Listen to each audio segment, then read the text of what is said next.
Hi friends, അപ്പോൾ ഇന്നത്തെ video എന്ന് വെച്ച് കഴിഞ്ഞാൽ ഇന്ന് തിരുവോണ ദിവസമാണ്. അപ്പോൾ എല്ലാവർക്കും ഹാപ്പി ഓണം. അപ്പോൾ ഞാനാണെങ്കിൽ രാവിലെ തന്നെ അത്തപ്പൂ ഇടാനുള്ള പ്ലാനിലാണ് കേട്ടോ. അപ്പോൾ സാധാരണ ഞങ്ങൾ ഉത്രാടത്തിൻ്റെ അന്ന് വൈകുന്നേരമാണ് കേട്ടോ അത്തപ്പൂ ഇടാറ്. പക്ഷേ ഈ പ്രാവശ്യം ഞങ്ങൾ തിരുവോണത്തിൻ്റെ അന്നാണ് കേട്ടോ ഇട്ടത്. എന്താണെന്ന് വെച്ചാൽ ഇന്നലെയാണെന്നുണ്ടെങ്കിൽ ഞങ്ങൾ മാവേലിക്കരയിലൊക്കെ പോയിട്ട് കുറേ ലേറ്റായിട്ടായിരുന്നു കേട്ടോ വന്നത്. ഒരു 11:45 ആയിക്കാണ് ഞങ്ങൾ വന്നപ്പം. അപ്പോൾ രാത്രിയിലാണെന്നുണ്ടെങ്കിൽ അത്തപ്പൂ ഇടാൻ വേണ്ടിയിട്ട് പറ്റിയില്ലായിരുന്നു കേട്ടോ. അപ്പോൾ പിന്നെ രാവിലെയാണ് കേട്ടോ ഇട്ടത്. അപ്പോൾ ഇന്നലെയാണെന്നുണ്ടെങ്കിൽ ഞാൻ ആ പൂക്കളൊക്കെ ഇറുത്ത് വെച്ച് ഒരു വെളുപ്പാങ്കാലം ഒരു 3 മണിയൊക്കെ ആയപ്പോഴാണ് കേട്ടോ ഞാൻ കിടന്നത്. പിന്നെ അത് കഴിഞ്ഞ് 6 മണിയായപ്പോൾ എഴുന്നേറ്റ് കേട്ടോ. എന്നിട്ട് അത്തപ്പൂ ഇടാൻ വേണ്ടിയിട്ട് പോവുകയാണേ. എന്നിട്ട് അങ്ങനെ എനിക്കാണെങ്കിൽ ഒരു പ്ലാനിങ്ങും ഇല്ലായിരുന്നു കേട്ടോ അത്തപ്പൂ ഇടാൻ വേണ്ടിയിട്ട്. എന്താണെന്ന് വെച്ചാൽ സാധാരണ ഞാൻ അത്തപ്പൂ ഒക്കെ ഇടുമ്പോൾ നേരത്തെ ഇങ്ങനെ ചിന്തിച്ച് വെക്കും ഇന്ന പോലെ ഇന്ന ഡിസൈൻ ഇടണമെന്നൊക്കെ. പക്ഷേ ഇപ്പം ഇട്ടപ്പം ഒരു പ്ലാനിങ്ങും ഇല്ലായിരുന്നു, ചെന്നും ഇട്ടു, അത്രയേ ഉള്ളായിരുന്നു കേട്ടോ. അങ്ങനെ രാവിലത്തെ ഞങ്ങളുടെ ബ്രേക്ക്ഫാസ്റ്റ് ഇഡ്ഡലിയും സാമ്പാറും ആയിരുന്നു കേട്ടോ. അങ്ങനെ രാവിലെ എല്ലാവരും ബ്രേക്ക്ഫാസ്റ്റ് ഒക്കെ കഴിച്ചു. രാവിലെ തന്നെ നമ്മുടെ കുഞ്ഞുങ്ങളെ എല്ലാവരെയും കുളിപ്പിച്ചു നല്ല കുട്ടപ്പന്മാരാക്കി നിർത്തിയിട്ടുണ്ടായിരുന്നു കേട്ടോ. അങ്ങനെ ഞങ്ങളാണെങ്കിൽ എല്ലാവർക്കും ഓണക്കോടിയൊക്കെ എടുത്തിട്ടുണ്ടായിരുന്നേ. നമ്മുടെ അപ്പിക്കും അപ്പായിക്കും ഒക്കെ ഓണക്കോടി എടുത്തിട്ടുണ്ടായിരുന്നു. അപ്പോൾ ആദ്യമേ തന്നെ അവർക്ക് കൊണ്ട് കൊടുക്കാനായിട്ട് പോയി കേട്ടോ രാവിലെ.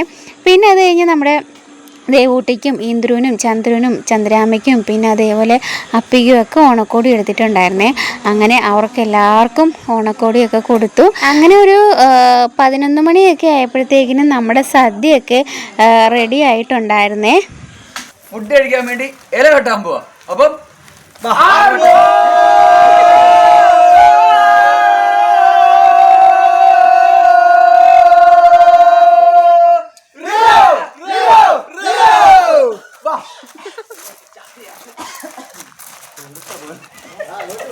അപ്പോൾ ആഹാരം വിളമ്പാൻ വേണ്ടിയിട്ട് ഇല വെട്ടാൻ പോകുന്ന സീനാണ് കേട്ടോ ഇപ്പോൾ കണ്ടത്.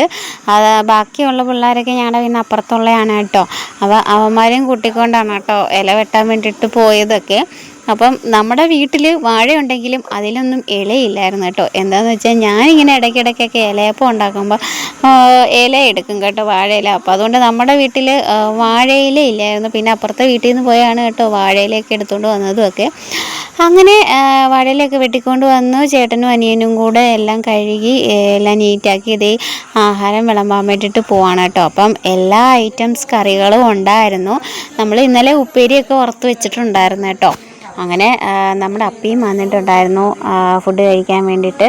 അങ്ങനെ നമ്മുടെ റിച്ചുവിനും ഇന്ദ്രുവിനും ചന്ദ്രനും ഒക്കെ അവർക്കൊരു കുഞ്ഞിലയൊക്കെ ഇട്ട് അവരും ചോറൊക്കെ കഴിച്ചു കേട്ടോ. ഞാൻ ആദ്യമേ വിചാരിച്ചു നമ്മുടെ റിച്ചൂട്ടനാണെന്നുണ്ടെങ്കിൽ ഇലയൊക്കെ ആണെന്നുണ്ടെങ്കിൽ വാരി കളയുമെന്നൊക്കെ ഞാൻ വിചാരിച്ചു കേട്ടോ, ചോറൊക്കെ വാരി എറിയുമെന്നൊക്കെ വിചാരിച്ചു. പക്ഷേ എന്തോ പുള്ളിക്കാരൻ നല്ല ഡീസൻ്റായിട്ടിരുന്ന് ആഹാരമൊക്കെ കഴിച്ചു കേട്ടോ.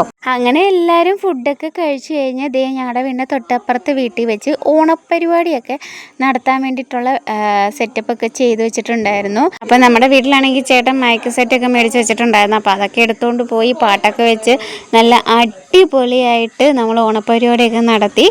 അപ്പോൾ ഞാൻ അവിടെ ചെന്നതിന് ശേഷം ഇപ്പം ആദ്യമായിട്ടാണ് കേട്ടോ അവിടെ തിരുവോണത്തിന് ഓണപ്പരിപാടിയൊക്കെ നടത്തുന്നത്. അപ്പം നല്ല രസമായിരുന്നു കേട്ടോ. എല്ലാവരും കൂടെ ചേർന്ന് കഴിഞ്ഞപ്പോഴത്തേക്കിനും നല്ല രസമായിരുന്നു. അങ്ങനെ തിരുവോണം ഞങ്ങളെല്ലാവരും കൂടെ അടിച്ച് പൊളിച്ചു കേട്ടോ. അപ്പം അടുത്ത അവിട്ടം വീഡിയോ ആയിട്ട് ഞാൻ വരുന്നതായിരിക്കും. അതുവരേക്കും എല്ലാവർക്കും ബായ്.